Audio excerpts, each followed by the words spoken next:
Buenos días, Ágape. Buenos días. Buenos días, mis hermanos en Cristo. Qué bendición estar con ustedes hoy. Quiero comenzar poniéndoles una imagen en la pantalla. Y van a ver ahí a un señor. No es Miguel de Cervantes y Saavedra, ¿verdad? Sí, yo sé que se parece. Tampoco es Benjamin Franklin, ¿verdad? Benjamin Franklin un poco más cachetoncito. Yo creo que ya no lo pueden ver porque ya echaron la imagen de él en la bolsa de las ofrendas. Ahí le voy a decir a la hermana Marta que les mande una foto. Pero este señor es John Bunyan.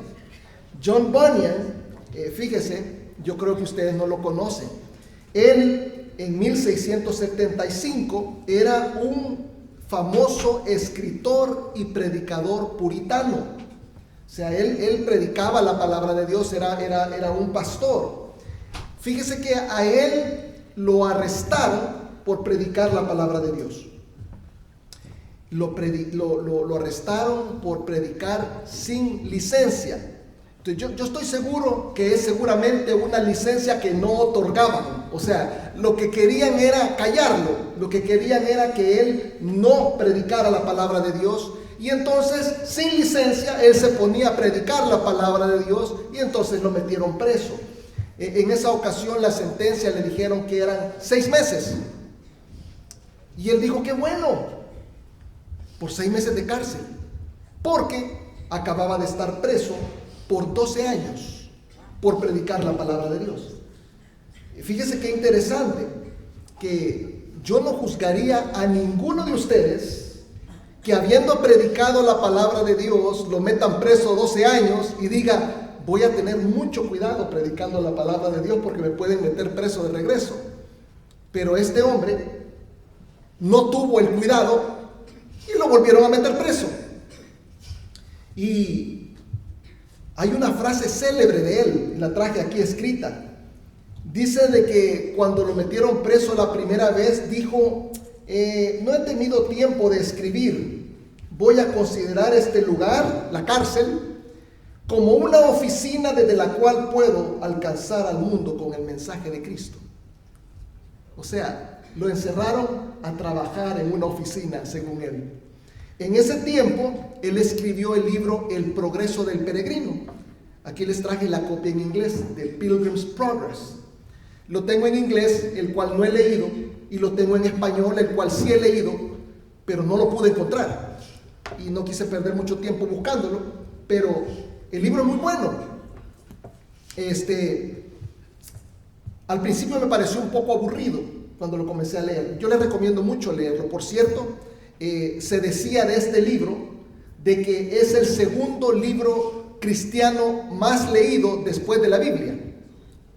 Entonces, tiene tremendo récord el libro, ¿verdad? Y fíjese, yo lo encontré un poco aburrido, pero después me fui dando cuenta de qué es lo que estaba haciendo el autor, porque primero no sabes lo que está pasando, entonces como que te aburre ir viendo, desenmarañando lo que está pasando y de repente te das cuenta de lo que está haciendo él. Está describiendo la vida de las personas en Cristo y me parece un libro muy poderoso, se lo recomiendo mucho.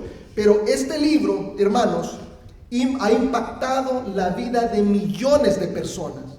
Y muchas personas no saben que este hombre lo escribió mientras estaba preso. Ahora, fíjate que yo puedo ver que esto es de gran impacto, ¿verdad? Qué poderoso. Pero hay otro escritor que escribió desde la cárcel y ha tenido más impacto que él. El apóstol Pablo. Escribió la palabra de Dios. Nosotros estamos en la serie las cartas desde la cárcel, ¿verdad? Y ahora estamos en la tercera carta, estamos en Colosenses, estamos en el capítulo 1. Y me parece interesante, hermanos, que aunque John Bunyan era un reflejo opaco de lo que era Pablo, y que Pablo, ¿verdad?, es una imagen clara de lo que Jesucristo quiere de nosotros, ¿cómo nosotros imitamos eso? Porque yo estoy seguro que nadie quiere sufrir. O sea, nadie quiere que lo vayan a meter preso. Nadie quiere pasar dificultad. Ni siquiera queremos, cuando nosotros presentamos el evangelio, que alguien nos rechace cuando nosotros compartimos la palabra de Dios. Ni siquiera queremos pasar la vergüenza de compartir la palabra de Dios. Fíjense cómo nosotros consideramos la palabra de Dios: una pena, una carga, una vergüenza. Pero Pablo está diciendo al principio los versículos de hoy que estamos a punto de leer, que para él era un gozo ese sufrimiento. Me parece muy interesante porque nosotros estamos muy lejos de ahí. Levanten la mano los masoquistas, a quienes le pegan y dicen: ¡ay, qué rico! Yo creo que ninguno de nosotros nos gozamos del sufrimiento. Ninguno de nosotros nos gusta pasarla mal. Y yo creo que ellos tampoco. Y la pregunta es bien interesante: ¿qué es lo que hizo a estos hombres sentir que era un gozo sufrir por la palabra de Dios? Yo creo que ellos se dieron cuenta de la responsabilidad que tenían delante de Dios. Se dieron cuenta que la responsabilidad conlleva sufrimiento. Nosotros creo que ninguno estamos al nivel de Pablo, ninguno estamos al nivel de John Bunyan, pero creo que muchos estamos al nivel de padres y de madres. ¿Quién de ustedes no sufre siendo padre? ¿Quién de ustedes no se sacrifica siendo madre? ¿Quién de ustedes no deja de hacer cosas que le gustaría hacer por amor de los hijos? ¿Quién de ustedes es desnaturalizado y deja a sus hijos con hambre? Estoy seguro que ninguno. O sea que nosotros entendemos que el amor conlleva sufrimiento. Sí lo comprendemos, solamente que no lo estamos aplicando a la vida cristiana. Hermanos, servir a Cristo tiene un costo. Servir a Cristo y el privilegio de ser hijo de Dios no es gratis. La tarea de hoy, hermanos, es ajustar esa mentalidad. Esa idea de que venir a la iglesia es suficiente. No es suficiente.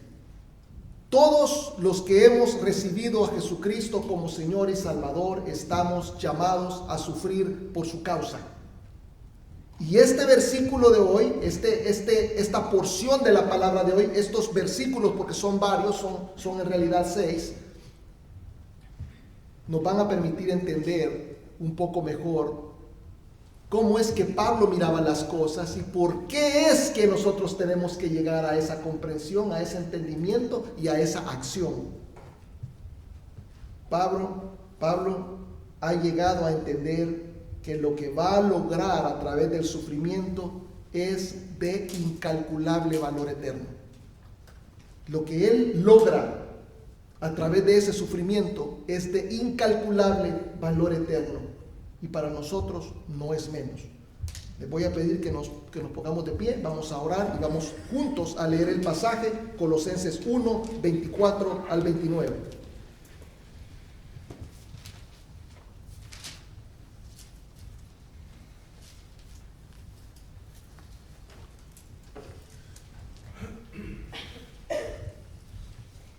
Cierren sus ojos en reverencia a la palabra del Señor. Padre eterno, gracias por tu palabra. Bendito seas por este momento en que abrimos la Biblia, Señor.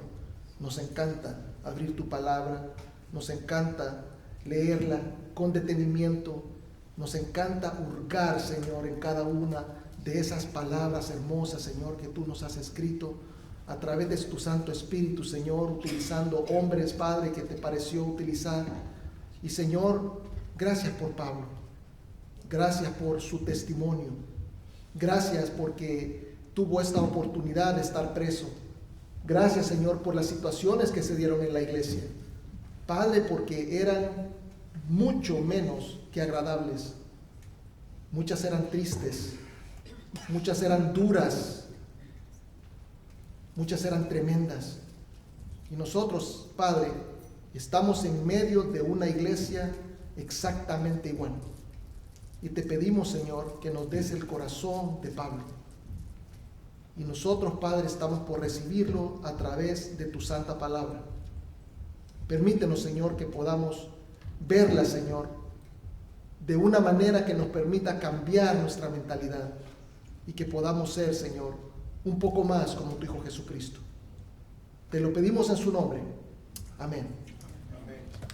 Vamos a leer todos juntos. Quiero oír las voces. Hay mucho varón ahora, así que quiero oír que retumba esto con la palabra de Dios.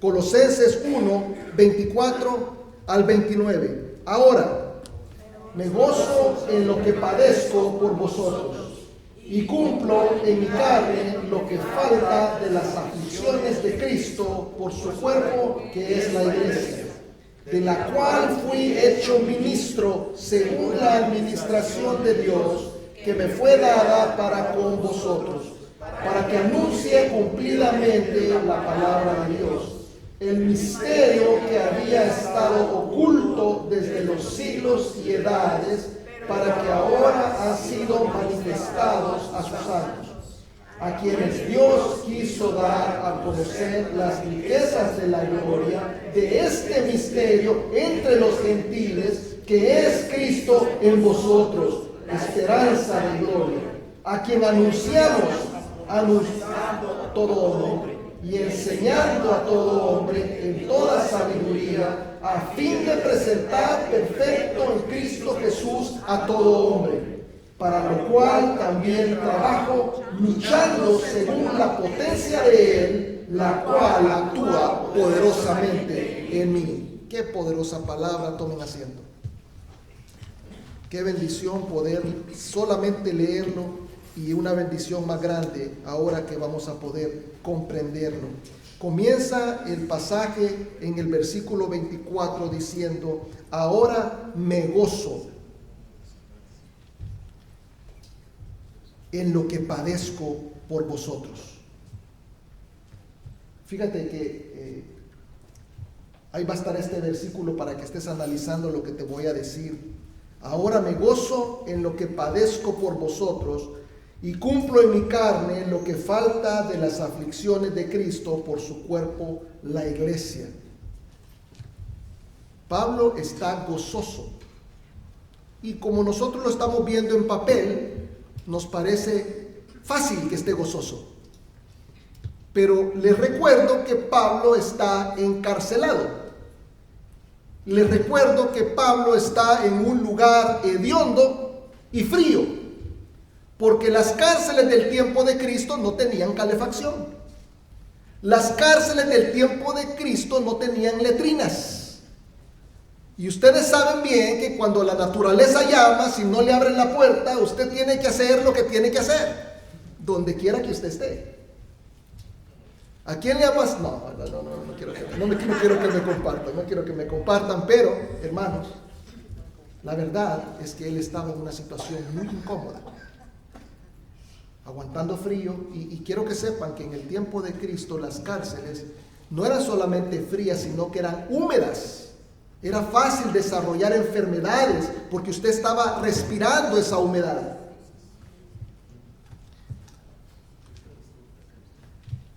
Tampoco había leyes contra el hacinamiento. Ahora dicen, no, la cárcel tiene, las celdas tienen que tener cierta dimensión y solo pueden haber cierta cantidad de personas. En el tiempo de Cristo no era así. Tenían la dimensión que tenían y de acuerdo a la necesidad le iban echando más gente. Si había una revuelta y necesitaban meter presa a la mitad del pueblo, metían la mitad del pueblo ahí. Y tenían que estar todos apretados como que eran sardinas y no tenían opción. Obviamente, la situación en la que está Pablo no es una situación gozosa. No es que está en medio de los hermanos, ¿verdad?, adorando como estamos aquí nosotros. No está en una situación gozosa. Tampoco es un gozo como el nuestro cuando nosotros estamos en las pruebas, como cuando a usted no le alcanzó para pagar la renta y usted dice, Señor, yo confío en ti, y no andas enojado, ni andas quejándote, sino que andas confiado. Pero no es esa clase de gozo la que tiene Pablo.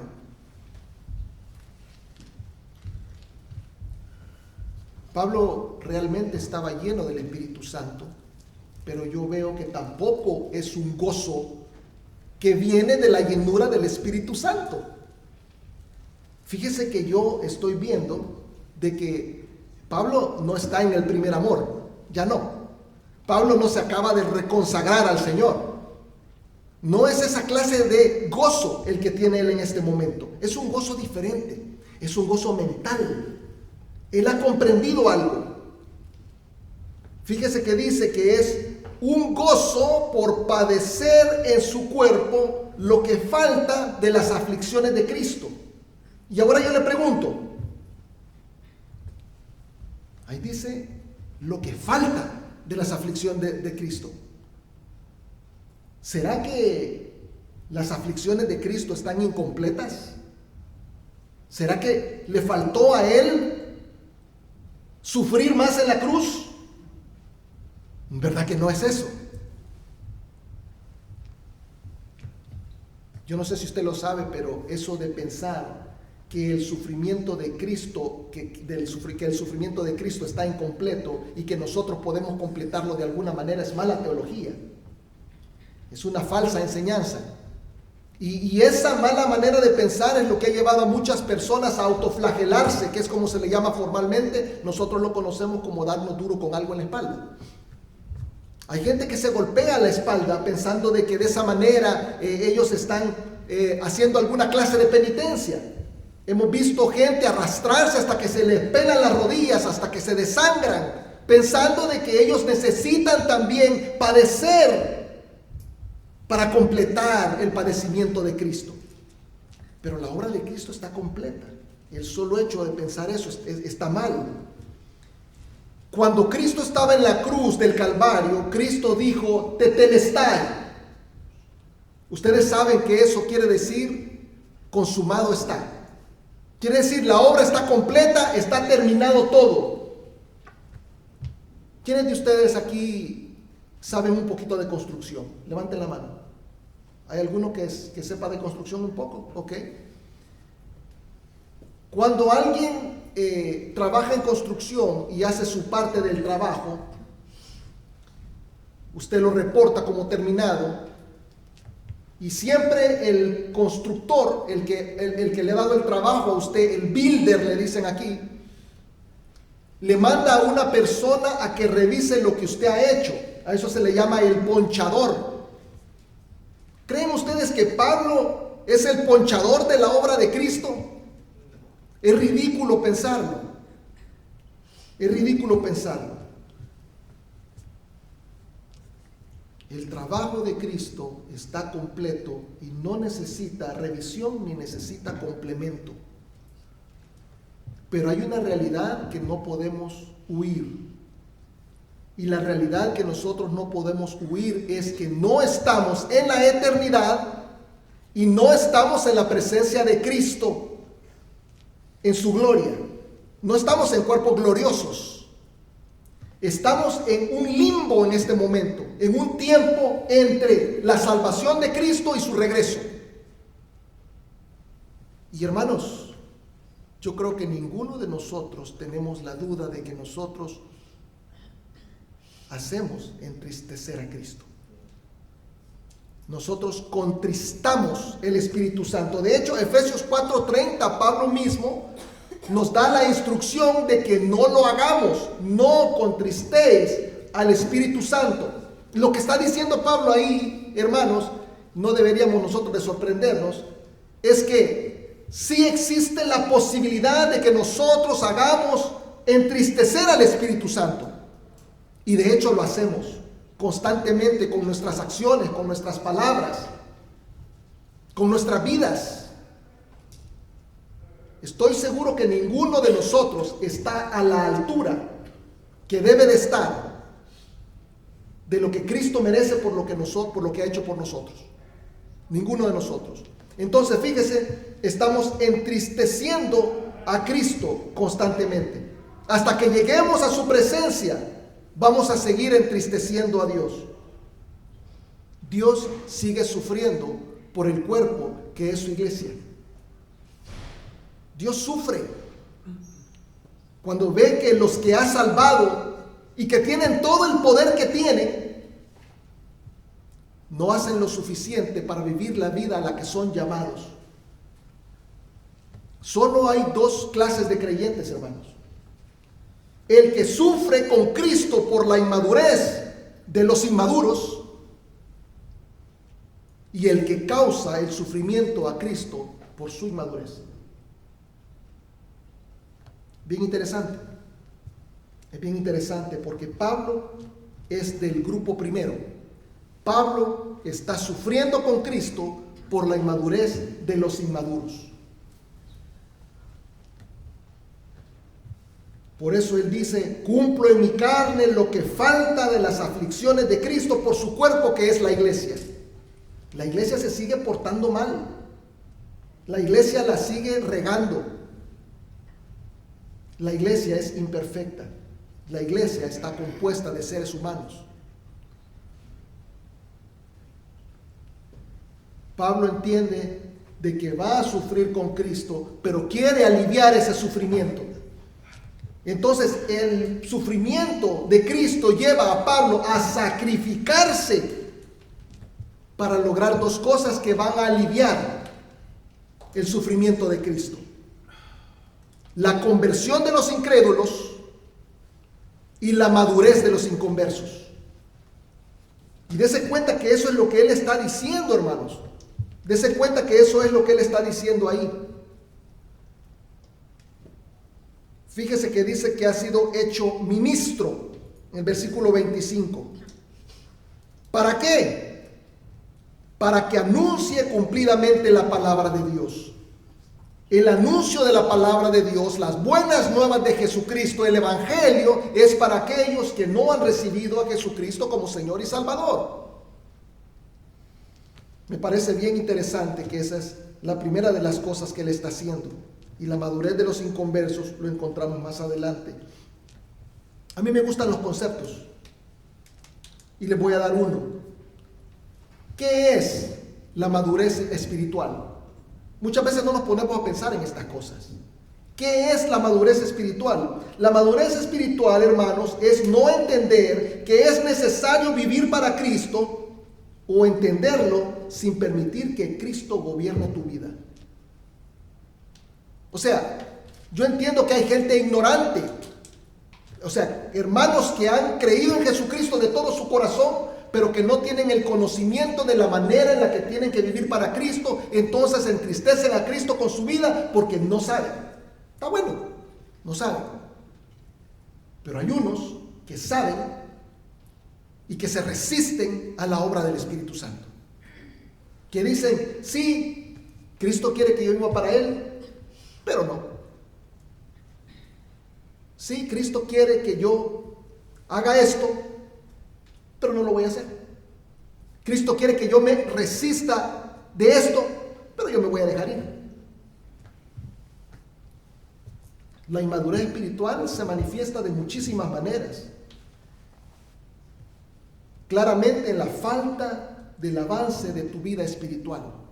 Te vas a encontrar con muchos hermanos en Cristo que son hermanos en Cristo, y yo creo que el día que Jesucristo regrese o el día que tú mueras y que vayas al cielo, te vas a encontrar con gente que vas a decir: ¿y este qué está haciendo aquí? Pero ¿sabe por qué va a estar ahí? Por la gracia de Dios. Y lo va a encontrar con el pecho raspado, porque va a haber entrado de pechito. Raspado por la pura gracia de Dios. Porque Jesús no se echa para atrás con su palabra. Si Jesús ha dicho de que todo aquel que llame a su nombre y que reconozca que Jesucristo es Salvador será salvo, Él va a mantener su palabra. Pero no quiere decir que nosotros estamos haciendo lo que Él requiere que nosotros hagamos. Y vamos a ver a esos hermanos aquí que nosotros podemos decir, nos gusta criticar, ¿verdad? Y nos gusta juzgar a los otros. Podemos decir: ese no es cristiano. Ese no es cristiano. No se comporta como cristiano, no vive como cristiano, no huele a cristiano. Apesta.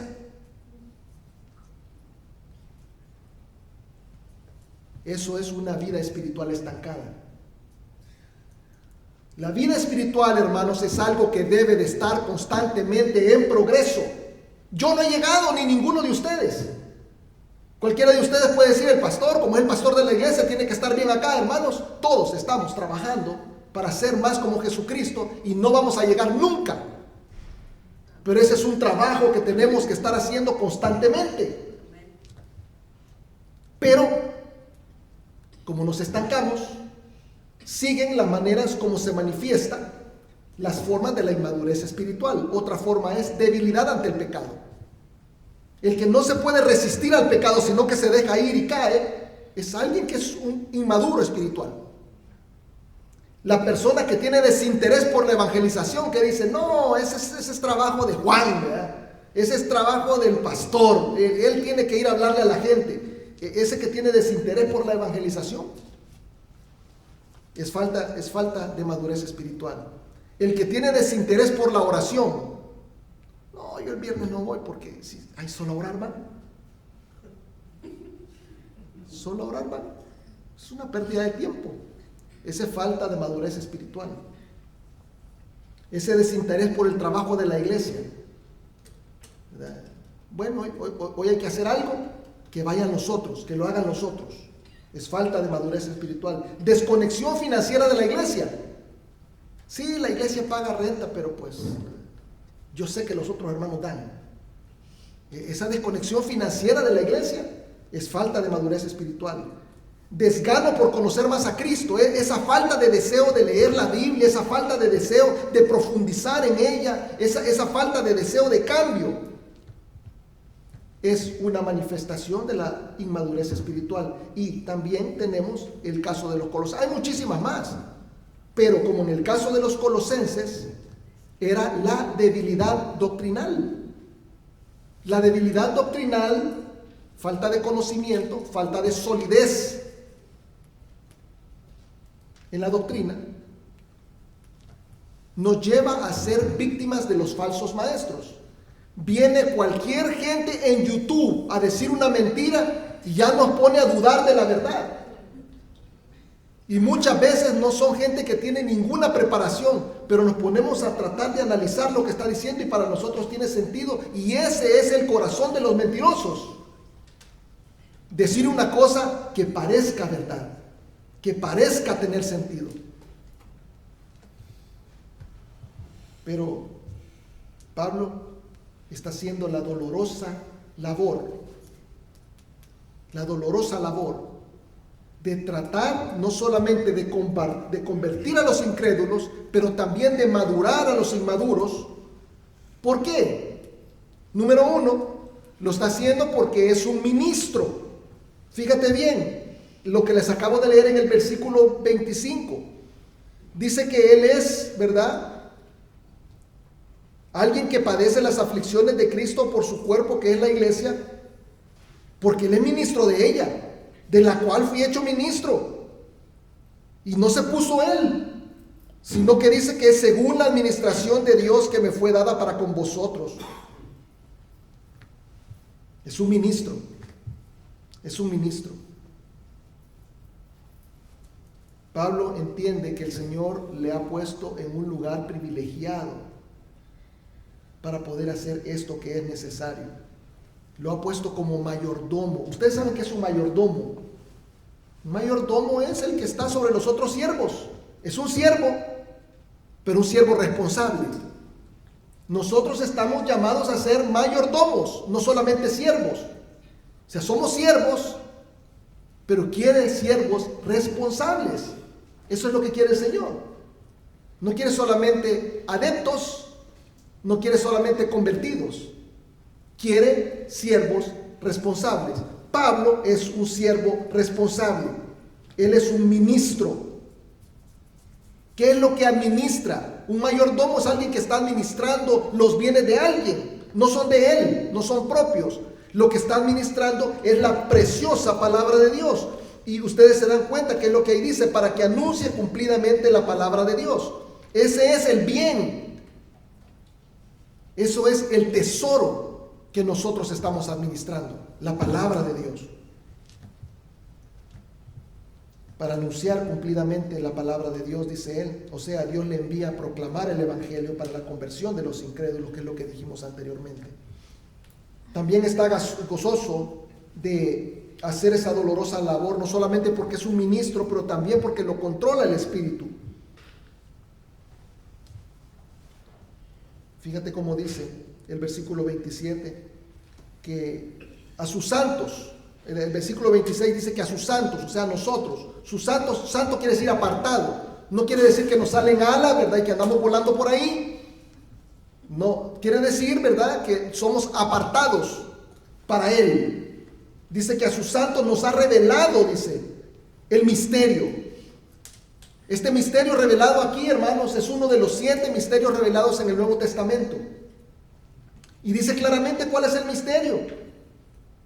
Dice que este misterio ha estado oculto desde los siglos y las edades, pero ahora manifestado a nosotros, a quienes Dios quiso dar conocer las riquezas de la gloria de este misterio entre los gentiles. ¿Cuál es el misterio? Cristo en vosotros. Nosotros venimos a creer en Jesucristo. Jesucristo viene a vivir en nosotros y no lo entendemos. Créame, lo que antes lo entendían menos, porque era un misterio. Ahora el misterio ya no es tan misterioso porque lo conocemos. El misterio ha sido descubierto para nosotros. La gracia de Dios nos ha permitido, nos ha revelado a través de su palabra lo que es el misterio. Que si nosotros podemos abrir nuestro corazón, creer en Jesucristo, y Jesucristo viene a vivir en nosotros. Ese Cristo nos da esperanza de gloria. Jesucristo habita en nosotros. Pero ¿dónde está la razón? Donde dice de que Pablo es controlado por el Espíritu hasta el versículo 29. Donde dice, para lo cual también trabajo, luchando, no dice en sus fuerzas, no dice luchando porque yo soy un superpastor, no dice eso. Fíjese bien cómo dice el versículo 29, dice, luchando según la potencia de Él, la cual actúa poderosamente en mí. La inmadurez espiritual nos lleva a no permitir que la potencia de Dios actúe poderosamente en nosotros. Nosotros estamos restringiendo la acción del Espíritu Santo constantemente. ¿Cuántas cosas podríamos hacer para Jesucristo si nosotros permitiéramos que el Espíritu Santo hiciera todo lo que le diera la gana con nosotros?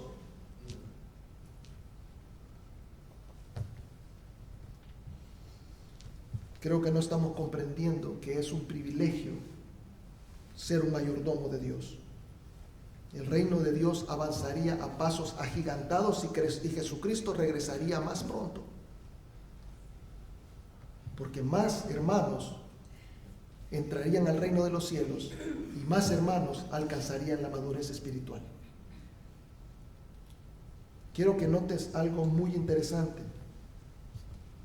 Fíjate lo que dice el versículo 25.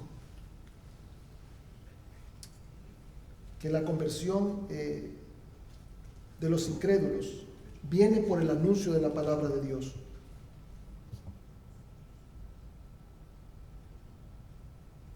Pero la madurez viene de otra manera. ¿Cómo logra Pablo la madurez de los conversos? Lo va a tener en pantalla. Primeramente, amonestando. Dice el versículo 28, Jesucristo, quien anunciamos, amonestando. Se lo puse en rojo para que no se le pierda en medio de tanta letra. Amonestando a todo hombre y enseñando a todo hombre en toda sabiduría, a fin de presentar perfecto en Cristo Jesús, a todo hombre. ¿Qué es amonestar? La Real Academia Española de la Lengua nos dice que es amonestar, porque no es una palabra que nosotros ocupamos, ¿verdad? Los que nos gusta el fútbol, ¿verdad? Sí estamos muy familiarizados con la palabra amonestación, ¿verdad? Pero regularmente, los que no les gusta el fútbol, que yo no sé quiénes serán ni por qué, ni me digan quiénes son, no están familiarizados con la palabra, pero dice que es hacer presente algo para que se considere, procure o evite. O sea, es decirte a ti, mira esto, porque esto te va a hacer caer.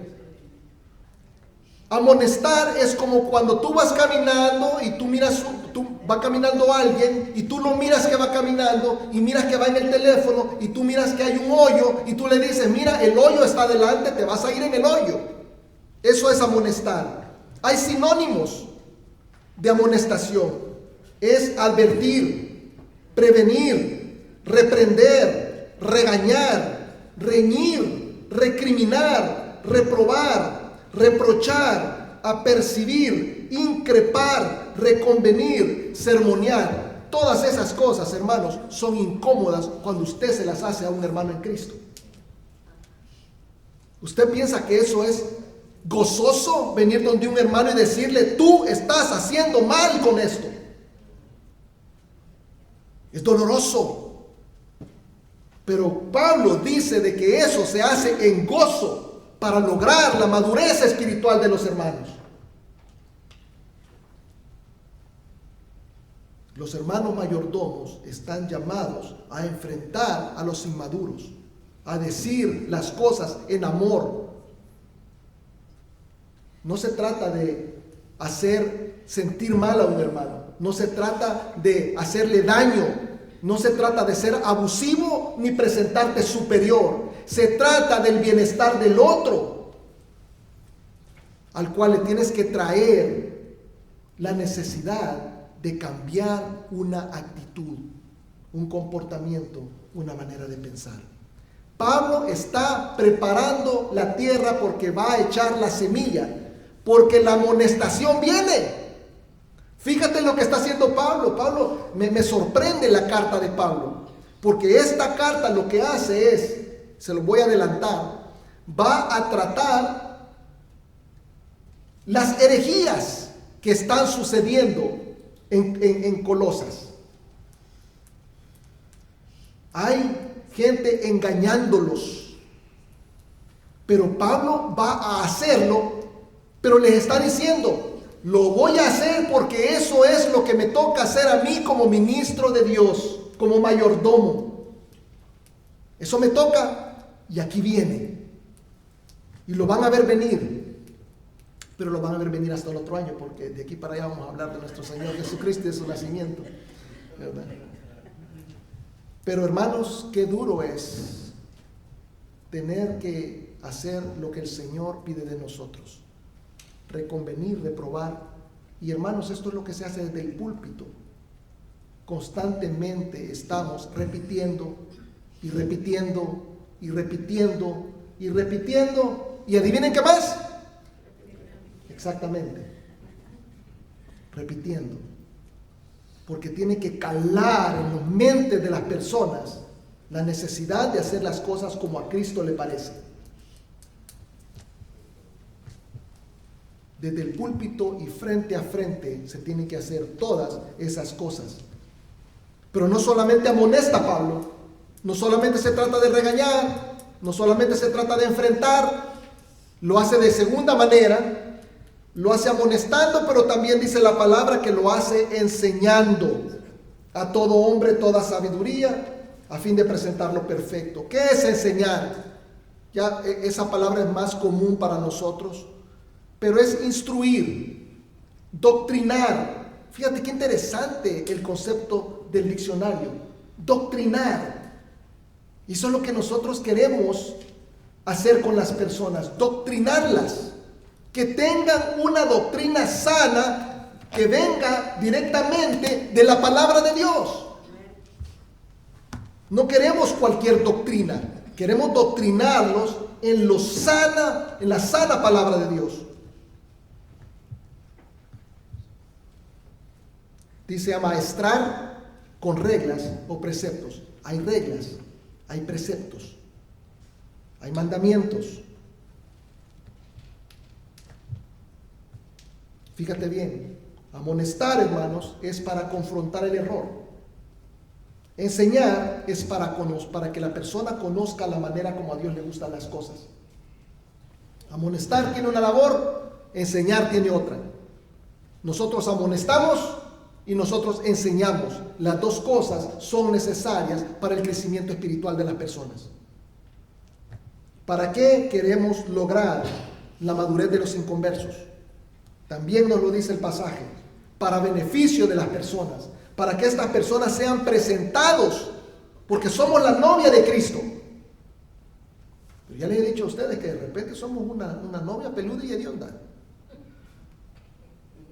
Y a través de la amonestación, a través de la enseñanza, estamos presentándonos limpios delante del Señor. Y eso es lo que es necesario hacer. Esto no es para el beneficio mío, es para el beneficio individual de la persona amonestada, de la persona que ha sido enseñada. En la iglesia todo el tiempo hacemos este trabajo de enseñar, incansablemente. Hay preparación de una, hay preparaciones de otra. Vamos a conferencias, hacemos talleres, hacemos reuniones de discipulado. Se está enseñando constantemente, enseñando. ¿Para qué? Para lograr lo que Pablo está queriendo lograr. La perfección de los santos para ser presentados delante de Jesucristo. Qué lindo es saber que Dios no gusta de solamente encontrarnos, mostrarnos la verdad y salvarnos, sino que nos muestra que tenemos necesidad de salir de donde estamos. Imagínate, hermano, ha pasado mucho esto. Si ustedes se van para el norte de Georgia y dicen, ay, qué lindo, voy a caminar en el bosque, hay gente que se pierde. Y fíjate, tú te pierdes en el bosque y alguien te encuentra y tú te fuiste en un hoyo, ¿verdad? Y tú comienzas a gritar, aquí estoy. Y viene este hombre y te encuentra. Mira, está golpeado. Te voy a tirar para que comas, te voy a tirar para que te cures. Y que se vaya, que te deje ahí en el hoyo. Dios no hace eso con nosotros. Dios te encuentra en el hoyo, te saca del hoyo y te hace caminar en otra dirección. Te lleva de regreso al lugar seguro. Esa es una vida que va cambiando, una vida que va mejorando, una vida en la que tú vas mostrando que tú te vas pareciendo a Él, a esa persona con la que vas caminando. Yo no sé si tú lo sabes o no, pero nosotros nos parecemos mucho a nuestros papás. Porque todo el tiempo estuvimos con ellos y nos enseñaron sus maneras de ser. Todo el tiempo nuestros papás nos mostraron cómo vivir. Y bueno o malo lo que hicieron, lo aprendimos. De repente los que pelean mucho porque vieron a sus papás peleando y piensan que esa es la manera como se hacen las cosas. Hay otros que parecen canarios, solo se pasan besando porque así vieron a sus papás que pasaban todo el tiempo. Entonces, esa es la cosa.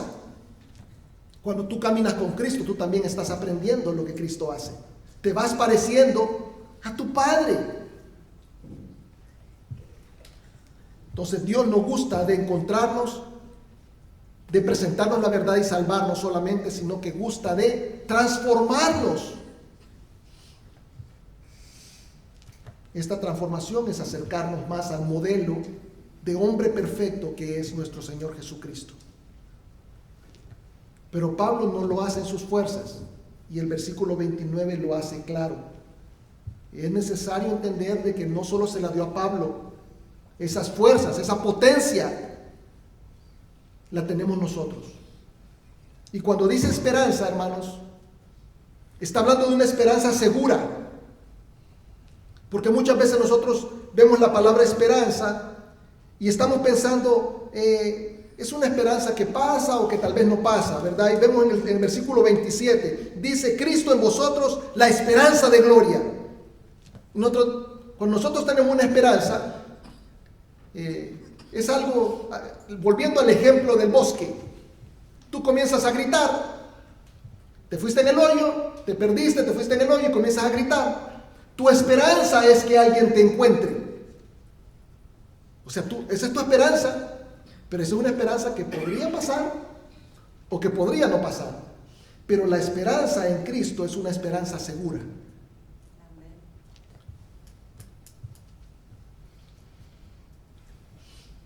¿Sabes cómo sé que es una esperanza segura?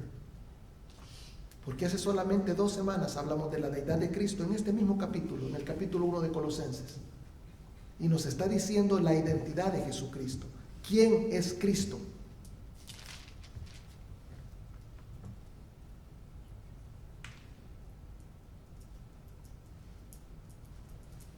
Fíjate lo que dice unos versículos antes, el versículo 15 del capítulo 1. Él es la imagen del Dios invisible, el primogénito de toda creación, porque en Él fueron creadas todas las cosas, las que hay en los cielos, las que hay en la tierra, visibles e invisibles, sean tronos, sean dominios, sean principados, sean potestades, todo fue creado por Él y por medio de Él y para Él. Él es antes de todo y todas las cosas en Él se subsisten. Él es la cabeza del cuerpo que es la iglesia. Él tiene en todo preeminencia. Estamos hablando de un Dios todopoderoso. De alguien que cuando tú haces un plan, vaya, por ejemplo, yo tengo planes. No hablemos de mis planes, hablemos de los suyos. ¿Cuál es su plan? ¿Qué piensa que va a hacer con su vida? Tú tienes un negocio, quieres que tu negocio crezca. No tienes negocio, tú quieres tener negocio. Ya estás envejeciendo, te quieres retirar, ¿verdad? Estás joven, tal vez quieras viajar, tal vez quieras, no sé, tienes planes. Te voy a reventar la burbuja, tus planes podrían no suceder. Pero los planes de Jesucristo, que es Dios Todopoderoso, se van a completar como una T. Se van a completar. Todo se va a cumplir. Las T's van a tener palo y todas las I's van a tener punto. Todo se va a cumplir de lo que dice en la palabra de Dios. Los planes de Dios no tienen ninguna falla. Ese es un pensamiento muy fuerte. Yo no sé si a ti también se te mete de la manera que se me está metiendo a mí. Ese pensamiento de darme cuenta de que Jesucristo es el creador de todo, es poderoso y Él está respaldando nuestra obra. Eso nos permite comprender un poco mejor el gozo de Pablo en medio de este sufrimiento. O sea, hemos sido encomendados por el Rey del Universo. Fuimos encontrados y salvados por Él, escogidos. Nos ha sido entregada mayordomía de un bien precioso, la palabra de Dios, para la salvación de personas que están perdidas, para la transformación de personas que están en un lugar donde no deben de estar y el Señor los quiere llevar a un mejor lugar. Y hermanos, les digo la verdad, no podemos detenernos. No podemos detenernos y no importan las circunstancias. Por eso es que Pablo está gozoso, porque no importa lo que está pasando, porque el poder de Dios lo respalda. La gran pregunta es, hermanos, ¿sabemos dónde está Pablo? ¿Se acuerdan las dos cosas que vimos? Que solo hay dos clases de creyentes. Sabemos que Pablo está sufriendo con Cristo por la inmadurez de los inmaduros. Pero, ¿dónde estamos nosotros? ¿Estamos sufriendo con Cristo por la inmadurez de los inmaduros? ¿O estamos siendo la causa del sufrimiento de Cristo por nuestra inmadurez y tenemos necesidad de amonestación y de enseñanza?